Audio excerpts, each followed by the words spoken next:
Do what thou wilt should be the whole of the law. Hyperabyssic Ontology, Part 7, Emanation and Tzimtzum. The Kabbalah is the expression of a rabbinical literary context saturated with centuries of interaction with Hellenic culture and with the successive Roman, Christian, and Islamic societies that followed in the wake of the Alexandrian conquests. Due to the always partial but never complete assimilation of the Hebrew language culture of Torah observance to the enveloping norms of the various imperial hegemonies within which it coexisted, the rhetoric of the Kabbalah incorporates numerous metaphysical themes whose genealogy derives from pagan philosophy. However, these speculations combine and overlap with interpretive valences that signified angles tangent to the traditional priorities of Greek metaphysics and its obsession with the unity, absoluteness, and universality of truth. In contrast, the rabbinical tradition is comfortable with an interpretive pluralism at fundamental odds with Greek metaphysics. In the terminology developed by Jacques Derrida and the post-structuralist and post-colonial criticism he significantly influenced, metaphysical rhetoric is characterizable as logocentric, phallocentric, and phonocentric. Logocentrism describes the essentialism of binary logic, typified in a Greek context by Aristotle's law of the excluded middle, where things either are or are not what they are described as being, and where the function of philosophy is to eliminate any subjective and contextual tainting of truth.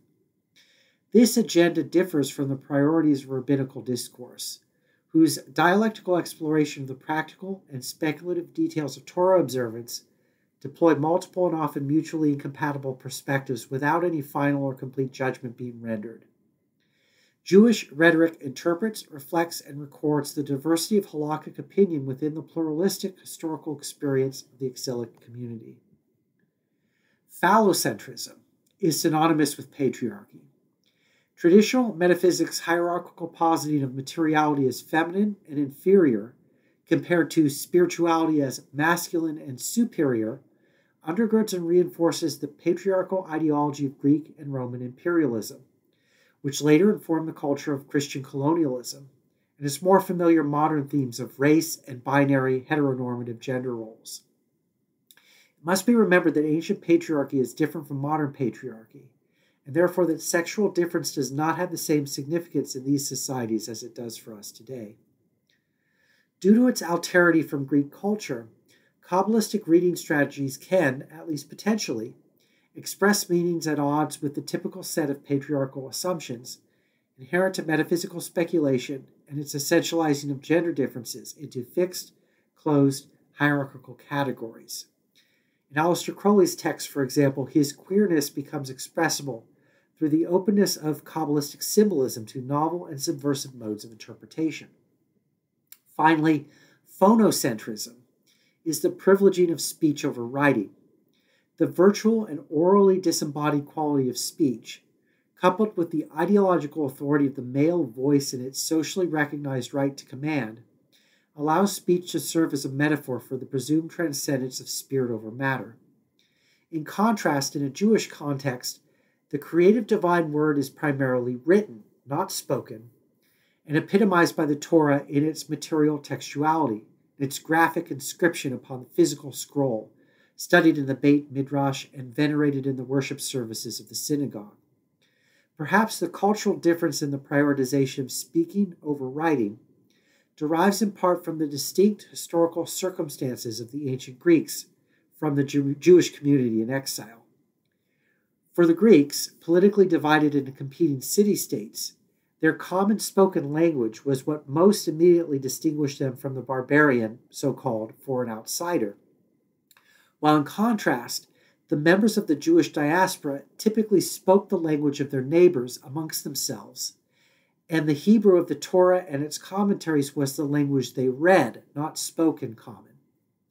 For these and other complex reasons, Jewish discourse doesn't quite fit into the ordered organic hierarchy of the Greek and later Christian universe, but rather exists within William James's pluriverse. The Kabbalah invites its readers, both Jew and Gentile alike, to enter and engage with this larger world, and to shuffle off their suffocating citizenship in the colonial imperial homeland, embracing instead the adventure of exile. However, despite its genuinely subaltern status, the necessarily historical and therefore hybrid quality of Jewishness means that, like all social identities, it is not free from the contradictions of the enveloping ideologies its subaltern location also gives it space to criticize. The Kabbalah, like metaphysical discourse, also makes essentializing judgments, is often patriarchal, and uses phonocentric symbolism, where God's spoken commands have magical efficacy, such as the opening passages of Genesis, for example. Regardless, with the application of sufficient hermeneutical acuity, many usefully subversive elements of Kabbalistic discourse can continue to powerfully signify to modern readers. According to Gershom Scholem, quote, in the Kabbalah, two essentially different symbolisms, that of light and that of language and writing, are here joined. Every constellation of light has its particular linguistic expression, unquote. Scholem's reference to the difference between the symbolisms of light and language relates to how the Greek-Jewish difference expresses itself through the hybrid interplay of these two symbolic systems in the context of the Kabbalah. The symbolism of light consolidates the features of Greek metaphysics under the symbolic influence of older currents of Persian mythology and their celestial hierarchies of light, while the contrasting symbolism of language derives from the Hebrew reading culture of Torah observance. In the Jewish symbolism of language, God's word is primarily expressed through writing, which is why in the Kabbalah the world is said to be created through the permutation of the letters of the Hebrew alphabet, whose graphic linguistic signifiers take the place of Plato's forms as the source matrix of creation. Therefore, unlike the discourse of Greek philosophy, in the Kabbalah signification operates through metaphor and metonymy as much as through the isomorphic one-to-one correlation of word and object that the Greeks understood as the ideal form of truth. Kabbalistic hermeneutics permutates meaning through seemingly arbitrary and irrational, at least from a Greek perspective, reading strategies such as acrostics and numerology, as well as the basic Talmudic procedure where any passage of a text under examination can be read out of context to signify in combination with any other passage. In the later context of modernity, Freudian psychoanalysis likewise endorses a version of the Jewish symbolism of language through its theory of the unconscious, and such therapeutic applications as the analysis of dreams, the use of free association, and the interpretation of parapraxes, or the so-called Freudian slips. Lacan's reading of Freud posits the central importance of the phallic master signifier over the process of Oedipal linguistic socialization, and of the inscription of the imaginary in terms of the assumed normativity of patriarchal male authority. The historical dominance of phallocentric imaginaries is related to the organic hierarchical rhetoric of the Greek metaphysical symbolism of light. However, Kabbalistic reading strategies enable a more critical perspective on the Oedipal structuring of the imaginary in virtue of the Kabbalah's hybrid discourse, combining the symbolism of light with the symbolism of language. Kabbalistic symbolism is thereby able to represent the drive, the dimension of human freedom suppressed into the unconscious of traditional organic hierarchical metaphysics.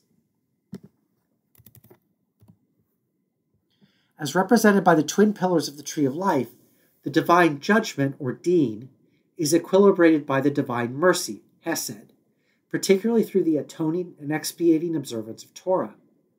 According to Freud's reading of traditional monotheism, the unbearable trauma of the Heavenly Father's impossible demand for obedience is internalized as the guilt of superego anxiety, facilitating the subject's Oedipal ethical socialization, even while, in a Jewish cultural context, the ritual activities mediating this anxiety through catharsis are also posited by the Father's written divine law.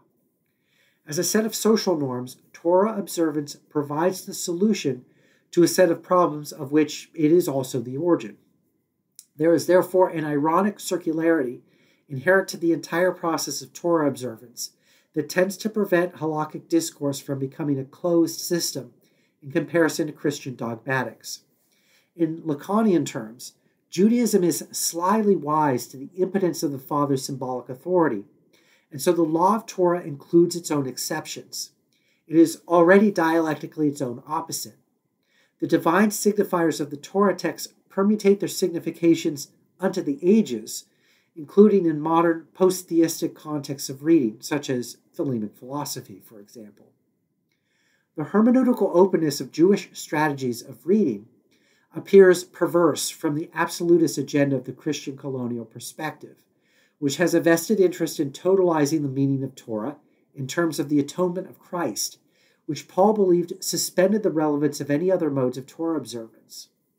However, Christianity's attempt to escape the cycle of anxiety inherent to Torah observance by recourse to salvation by faith ultimately simply transfers a religious anxiety into the fear of predestined damnation without achieving any deeper insight into the psychological dynamics thematized by the problems inherent to halakhic interpretation, which are reduced to caricature in Christian anti-Semitic propaganda. The attempt to achieve a shortcut to salvation without recourse to works just winds up begging the question of what importance the social function of Torah observance has in the first place. And in this regard, the Kabbalah is far more patiently creative in its liberating exegesis of spiritual observance than the Pauline tradition's superficial rejection of the yoke of the law. Within the Lurianic Kabbalistic tradition, Chaim Vital characterizes the dialectic of judgment and mercy in terms of alternating phases, where the evolving tree looks up towards God's countenance, or partsuf, in recognition of its interpolation in terms of God's phallic gaze, and a converse negative movement, where the Sephiroth of the tree of life turn away from the phallic light in fear of the divine judgment contained in the light, whose harsh, holy purity is shattering and breaking each of the Sephiroth as it descends. Vital writes, all of the Sephiroth have a desire and a longing to turn their faces towards the light. However, whenever a Sephirah coalesces, quote, then this vessel turned its face downwards, because now that it had become a vessel, its light was separated from its root. It was not strong enough to look at that light face to face. It turned its face downward after it became a vessel, because it could not look up at the higher light that had removed itself from it face to face, but only through its back, unquote. The Lurianic system recognizes that the advancing logos light of emanation is presupposed at each stage of the tree of life's structural diversification by a corresponding negative phase of Tzimtzum, clearing a space for the light to shine further downwards. Quote, this is called reaching and not reaching, mati vilo mati, which the Zohar mentions repeatedly, Vital explains. It is always the nature of that light to come in and shine and then to withdraw, like the light of a flame that is always flickering, that the light was continually reaching and not reaching into the vessels that are called bound, akidum, because there would not have been enough strength in that vessel to endure the light if it had not been reaching and not reaching, unquote. Emanation relates to the metaphysical symbolism of light and expresses the phallic male gaze. It is therefore semiotically masculine and positive. Meanwhile, Tzimtzum is connected to the Torah observant symbolism of language and is female and negative because under patriarchy, woman is the other sex. These gender correspondences are, of course, contextual and interpretive, not absolute, and are introduced here to undermine and diversify the binary oppositions they only provisionally and ironically reposit. The correspondence of Freud's twin drives with the two phases obviously follows, emanation expressing the life instincts, and Tzimtzum the death drive. Furthermore, Vital writes, quote, spreading and withdrawal are the reality of the four letters of the divine name Yod, He, Vav, He. Yod, He, Vav, and He. Two of the letters, Yod and Vav, are the aspects of spreading, while the two He's are the aspects of withdrawal, unquote. This reading overlaps and correlates with the family life of Tetragrammaton, as represented in the hybrid Gentile-Jewish context of the Golden Dawn system of magical correspondences, where Yod stands for the father and Vav the son, while the initial He represents the mother and the second He her daughter. Furthermore, The Lurianic narrative posits an asymmetry between the two phases, and this imbalance is resolved on the side of the negative action of Tzimtzum. In phenomenological hermeneutical terms, the sequential top-down emanation of the tree turns out to be ontologically founded on the more primordial and backwards process of Tzimtzum, which Vital calls the face-to-face and the face-downwards in the passage cited above. As the deep basis for the structural evolution of the tree of life, Tzimtzum is not only active at the starting point of the tree, it repeats itself at every layer of its descending structure. The apparent primacy of the phallic gaze of the descending light is only the retroactive appearance of such, produced by the subject's backwards gaze into their own psychological interiority.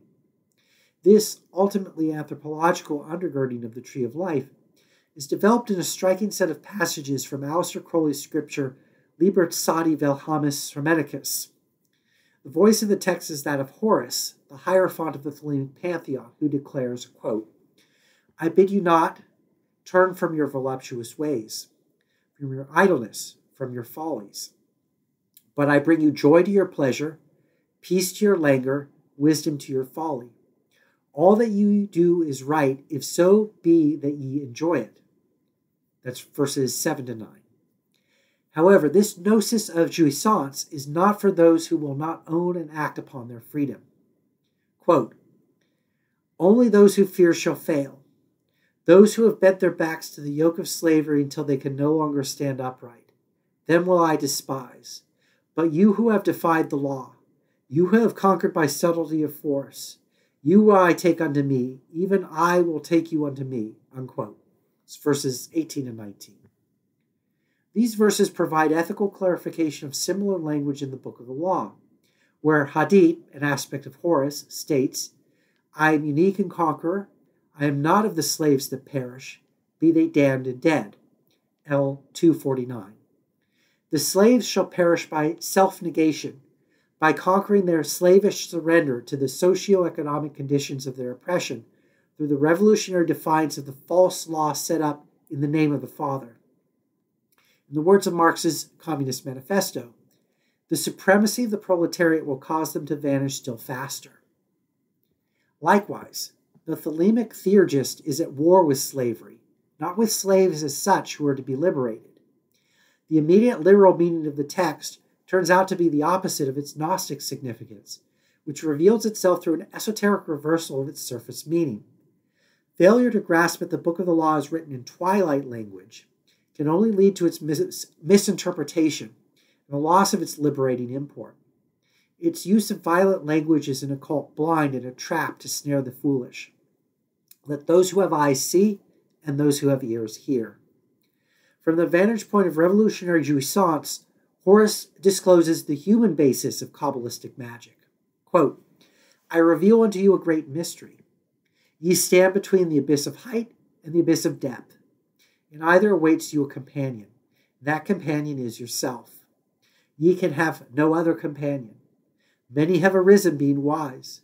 They have said, seek out the glittering image in the place ever golden, and unite yourselves with it. Many have arisen being foolish. They have said, stoop down unto the darkly splendid world and be wedded to that blind creature of the slime. I, who am beyond wisdom and folly, arise and say unto you, achieve both weddings. Unite yourself with both. Beware, beware, I say, lest ye seek after the one and lose the other. My adepts stand upright, their heads above the heavens, their feet below the hells. Unquote. Verses 33 to 40. Interpreted, the abyss of height and the abyss of depth refers to the vertical poles of the tree, the supernal triad above the abyss, separating Binah from Hesed, and the abyss of space-time of the physical universe, symbolized by Malkut at the base of the tree. However, the traditional association of ideality to the former and materiality to the latter within the context of a spirituality of ascent is exploded in the text, which endorses a negative dialectic of equilibration beyond the bounds of the traditional Osirian formula of the coincidence of opposites. For from the perspective of the Kabbalistic zero, ascent is descent and descent is ascent, and the central pivot of both movements is the divine negativity and ontological freedom of human existence. Therefore, the result of mystical and magical gnosis is not quietist absorption with a unity transcending history, but the self-willed creative production of a subject capable of a more complex relationship to the status quo than simplistic obedience. According to the Book of the Law, the cobs is in the coup, not the coup in the cobs, L18. These terms derive from the Egyptian theogony. Crowley comments, quote, cobs is star, and the coup is the magical garment which it weaves for itself, a form for its being beyond form, by use of which it can gain experience through self-consciousness, unquote. In other words, the spiritual star self, or cobs, has its material basis in its historical material form, or coup, not the other way around. Spiritual individuality evolves from material conditions which are not reducible to the fallen emanations of a divine mind. Along these lines, Crowley's counter-Platonic comment to this verse reads, quote, why are we told that the cobs is in the coup, not the coup in the cobs? Did we then suppose the converse? I think that we are warned against the idea of a pleroma, a flame of which we are sparks, and to which we return when we attain. That would indeed be to make the whole curse of separate existence ridiculous, a senseless and inexcusable folly. It would throw us back on the dilemma of Manichaeanism. The idea of incarnation perfecting a thing originally perfect by definition is imbecile. The only sane solution is as given previously, to suppose that the perfect enjoys experience of apparent imperfection, unquote.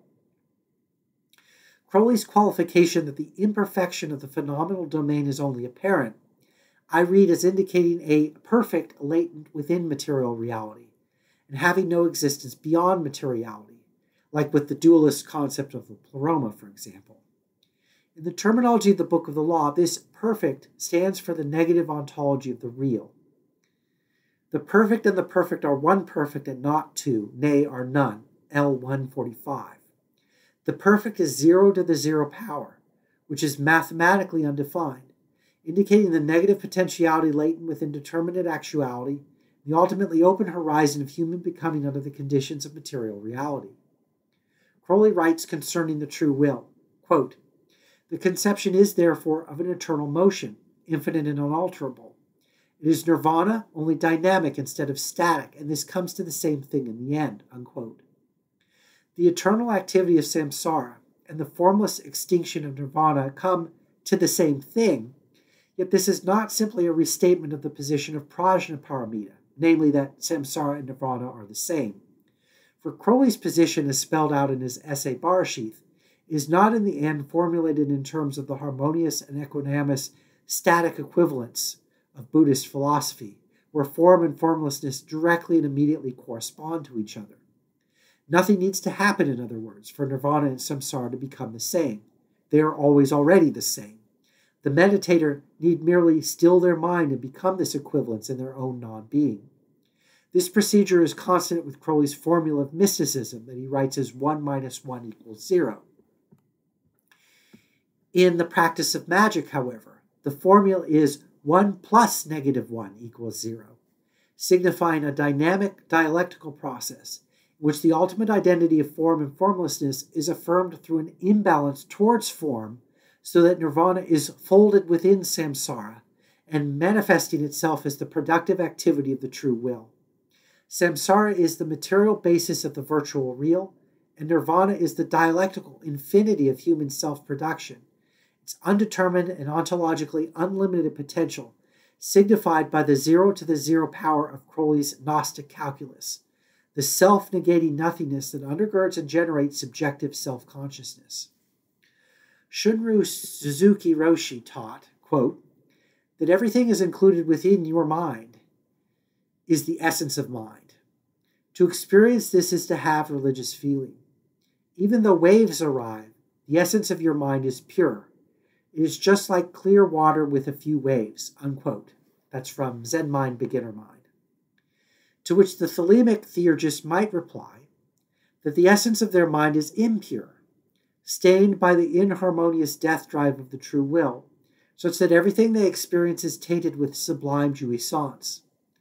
The difference here between the positions of Buddhism and Thelema is hermeneutically slender, yet crucial to grasp the revolutionary potential for human liberation offered by Thelemic philosophy, as both a reading and a critique of Buddhist thought.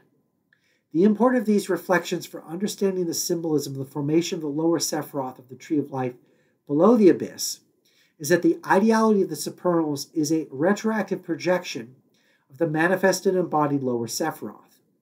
However, despite their virtual ontology, the supernals are nevertheless fully real with a capital R, in the sense that their virtuality directly expresses the magically negative, incomplete, and therefore creatively free, unnatural nature of human existence. In contrast to the supernatural dualism inherent to the traditional pre-modern interpretation of the Tree of Life, Thelemic philosophy offers a fully modernized interpretation of the structural dynamics of the Kabbalah. It is not the first to do so, and Crowley's reading needs to be contextualized in relation to the modern materialist critique of the medieval Kabbalistic legacy from within the Jewish community, including figures such as Isaac Luria, Baruch Spinoza, Walter Benjamin, Gershom Scholem, Martin Buber, Arya Kaplan, and others, all of whom should be studied by the Thelemic Kabbalists as primary contributors to the multicultural conversation called modern magic. Love is the law, love under will.